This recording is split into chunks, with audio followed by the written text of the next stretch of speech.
Good day and welcome back to another DBZ Dokkan battle video. In this video we're going to be taking a look at the Int LR Super Saiyan God, Super Saiyan Vegeta and Super Saiyan Trunks future unit and how good they are in DBZ Dokkan battle after their release on DBZ Dokkan Battle Global. So obviously I think as a unit they look pretty good. If I can speak plainly, I think they're one of the top units in the game, especially defensively. I think they're very solid. And yeah, they just look really good. Only downside is limited categories, but we'll talk about all of that.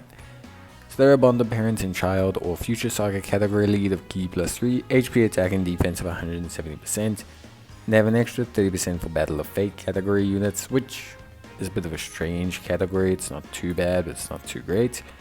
They raise attack and defense for 1 turn, cause colossal damage to the enemy, and they raise attack and defense and cause mega colossal damage to the enemy on their 18 key. So that's permanently raising attack and defense. They will activate the entrance animation once only, and their Ki +2 defense is 70% and guard all attacks for 5 turns from the start of turn when there's another bond of parent and child category ally attacking in the same turn at the start of their turn. They then have a Ki +2, attack and defense of 140% and launch an additional attack that has a medium chance of becoming a super attack. They will gain 1 Ki, up to 5, defense of 15% and a chance of performing a critical hit of 7%, up to 35% in total with each attack received. They then have an additional attack and defense of 70% and guard all attacks as the first attacker in the turn. So they're basically the perfect 1 slot or first slot tank. They have an active skill which massively raises attack and causes ultimate damage to the enemy and raises allies defense by 20% and gives them guaranteed critical hits. And this can be activated when they are on a all future saga turn from the 3rd turn onwards, or when HP is 50% or less starting from the 5th turn. So pretty good conditional. They have the same warrior race, Super Saiyan, Royal Lineage, Dismal Future, Prepared for Battle, Fierce Battle, and Legendary Power. And they're on Future Saga, Time Travelers, Join Forces of Vegeta's Family, Bond of Master and Disciple, Battle of Fate, and Bond of Parent and Child.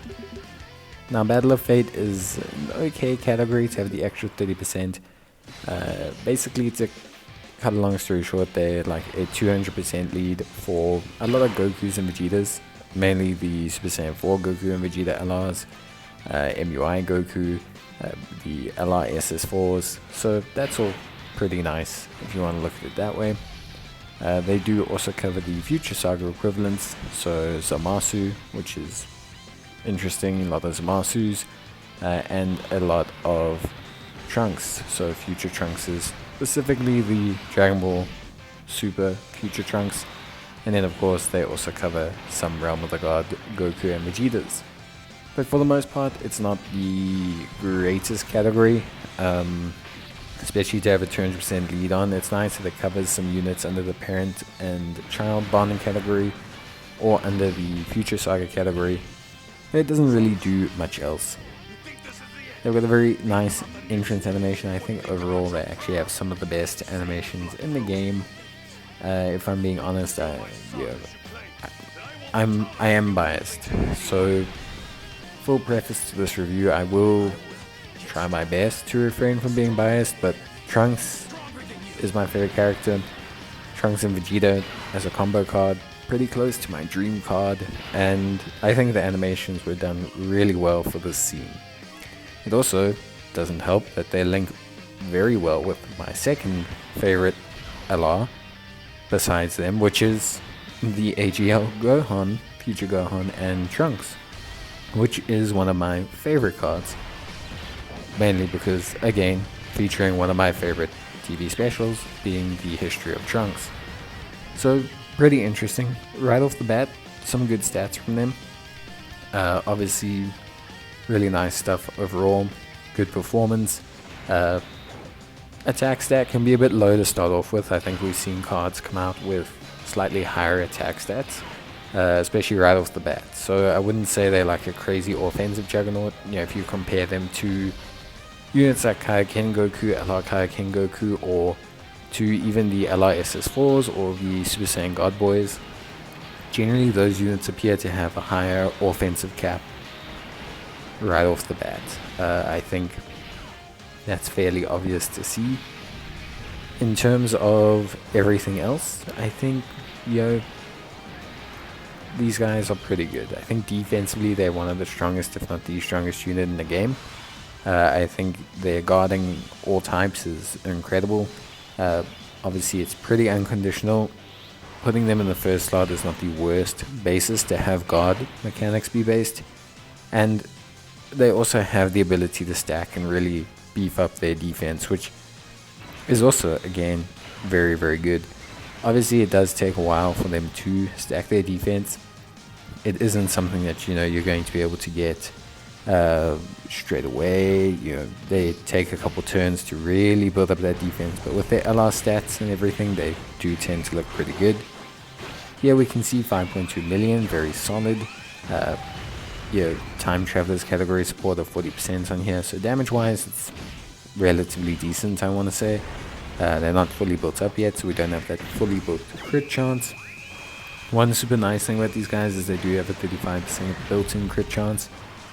So you can kind of look at building them into additionals if you want to, which obviously does technically help quite a bit, but they also do have that ability to launch an additional super attack. So again, they're one of those units that kind of does a little bit of everything. They can guard, they can perform a super attack, and they also do have a very high level of crit. So they seem to be very solid. Obviously it's not the highest level of crit, and again, obviously it's not multiple super attacks. They're never going to be a offensive juggernaut like LR Final Form Cooler. I think, comparatively, if you were to compare offensively them to Cooler, they're probably not as good. Whereas I think defensively, they maybe tip Cooler over. Cooler can get very high defensively. I don't think that's something I can argue. You can see here we're sitting at 366,000 defense, which is pretty good by turn 5 or so. That plus the ability to guard is also very highly valuable, and overall just pretty decent looking. It looks very, very solid. Doesn't take them long to build up, and the fact that they also have the ability to raise their allies' defense with their active skill is also something that's really quite useful. So it is, how can I say, it is, I think if you were to compare them now to some of the units, I think we have units that are comparable to them. I think when they came out on JP, they were kind of by far and away the absolute best. But because we've had Worldwide Celebration, because we've had Gamma 1 and Gamma 2 release, things are a bit different now compared to when they first came out. And that's not to say that they're now all of a sudden bad.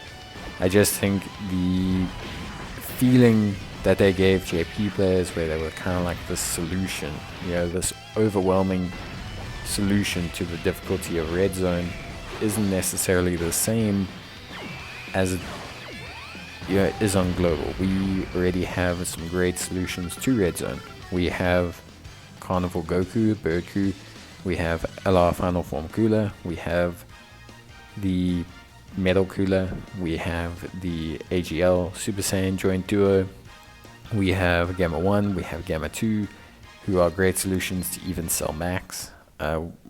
We have a ton of great solutions. So it is a bit difficult to say that, Trunks and Vegeta are maybe value-wise as high on the spectrum as they were before. I think whereas outright they were kind of like the best quote-unquote unit in the game, I think they've got some competitors now. Cooler does ridiculous damage. These guys will never do the damage Cooler does. Period. Just ever. And his defense can get very high if you get 1 or 2 super attacks off in his turn. So that's very impressive. The Bird Crew is probably an equivalent slot 1 tank in the game with a revive skill, which is very different in makeup but still very effective. And he stacks defense just as much as they do. along with his built-in crit abilities, attacks effective against all types, the revive, a very comparable unit. Then you've got Metal Cooler, who I think is maybe just below the spectrum of these three units. And you've got the AGL Super Saiyans, who I think again also are probably just below the spectrum of these units. But I do think Trunks and Vegeta deserve to be in that top 3 discussion. I think one really good thing about them, they have a very good leader skill. I think Bond the Parent and Child's a very all-encompassing category. It's got tons of Gokus, Vegetas, Gohans, Gotens, Trunkses, even Pans, Videls. So there's a lot going on there, which I think is good. Then you've got the Future Saga, which is a team that's on paper maybe still in need of some buffs, but is starting to look pretty good. Physical Future Gohan is still an incredibly powerful tank. You've got the Int Vegeta and Trunks now. You've got the AGL Gohan and Trunks LR. You've got quite a few decent options there. With on the Super side probably needing maybe one more easy air, I would say. Not to mention you can technically run Vegeta Blue, which is also an option as well. So there are some decent kind of opportunities that can be presented with this leader skill in terms of team building, which I think overall is pretty good. We've then also got the Battle of Fate bonus, which I think doesn't necessarily apply to a ton of units, but is something that can be useful overall. I think it does at least apply to enough units that it's applicable to strengthening the team. So yeah, overall I think really good stuff from Trunks, from Vegeta. I think they're a great card. I think they do a fantastic job.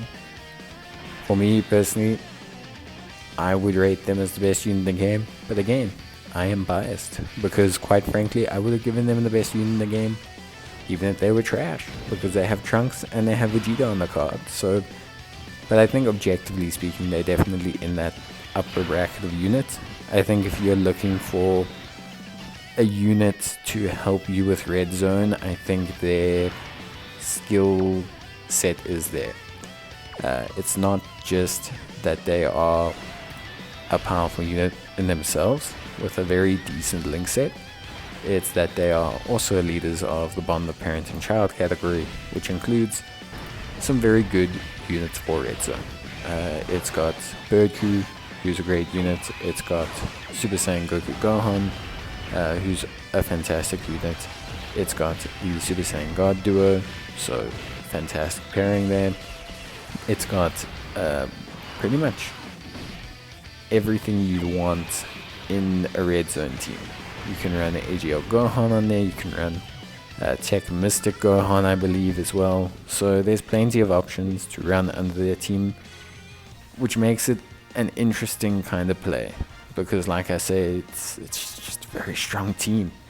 You can even run Pan, GT Pan underneath there, so yeah, there's a lot of good options for Red Zone under a powerful category, which is led by a very powerful defensive unit.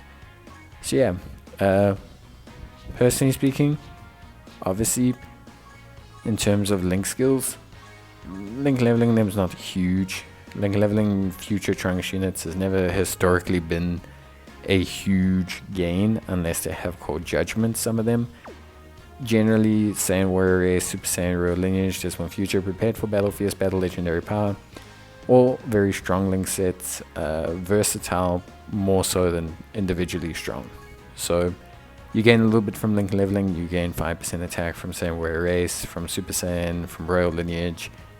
Dismal Future gives you a 5% crit chance, prepared for battle gives you both 5% attack and defense, fierce battle 5% attack, legendary power another 5% attack on Super. But generally speaking, none of them really blow your mind. They're not going to give you huge, it's not like a Terrifying Conqueror situation where you go from having no starter turn to having like an extra 40% defense or something because of big bad bosses and Metamorphosis or Thirst for Conquest or things like that. Overall, the link set's pretty good. If you are looking for links, you can go like a couple routes. You can go Saiyan Warrior Race, Super Saiyan, Prepared for Battle, Fierce Battle, or you can go the more Vegeta's family oriented route with Royal Lineage, Prepared for Battle, Saiyan Warrior Race, Fierce Battle, and then you can kind of go Legendary Power, Royal Lineage, Super Saiyan, Dismal Future, etc. So some pretty nice link sets. You just kind of have to go for the future based area, and then you can kind of take it from there, realistically speaking, and see where things go. Personally, I think their best team is going to be alongside other Trunkses. The Future Saga category does give them that unconditional benefit to their active skill, which we saw was very, very, very cool, and it will help out a lot of teams. That being said, you can kind of do that within the restrictions of bond of parent and child. So I think Vegeta's family, or at least with a decent Vegeta's family pairing partner or a Future Saga pairing partner, will be enough to get these guys to be where you want to be. But again, they link pretty well with units like Bird Coup, so they make pretty crazy combination with that unit. He's just not Future Saga, so it does restrict the active skill. But even then, using the active skill from turn 5 when health is 50% or less isn't that restrictive. Just comparatively to some other more historically restrictive skills. I do think they elevate a lot of units. I think they elevate this LR, AGL, Trunks, and Gohan. I think they make them look a lot better. One, because of the just better leader skill, but two, the combination of the two, having a front slot tank that pairs well with a second slot very strong defensive unit is always something that's pretty good. So yeah, that's basically it. Obviously, I hope you guys enjoyed the video. If you did, you can leave a like, and I will see you guys in the next one. So until then, take care, stay safe, and see you guys in the next video. As always, bye.